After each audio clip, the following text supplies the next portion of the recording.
ტორონტოს პირსონის აეროპორტში 17 თებერვალს დელტას ავიახაზების თვითმფრინავი დაშვებისას ამოყირავდა.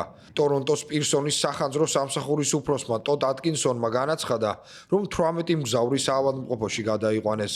მანამდე კი ვერტფრენით ერთი პედიატრიული პაციენტი ტორონტოს საავადმყოფოში გადააფრინეს. ტოდ ატკინსონი ამბობს, რომ სასწრაფო დახმარების პერსონალი შემთხვევის ადგილას რამდენიმე წუთში მივიდა და შესაბამისი პროცედურების შესრულება დაიწყო. მისი თქმით, ასაფრენი ბილიკი მშრალი იყო და არც ქარი ყოფილა. აეროპორტმა პლატფორმა იქზე დაადასტურა, რომ ინციდენტი მოხდა რეისზე, რომელიც მინეაპოლისიდან მოფრინავდა. ბორტზე ამ დროს 76 მგზავრი და ეკიპაჟის 4 წევრი იმყოფებოდა. დელტას ავიახაზების განცხადებაში ნათქვამია, რომ შემთხვევა 15 საათსა და 30 წუთზე მოხდა.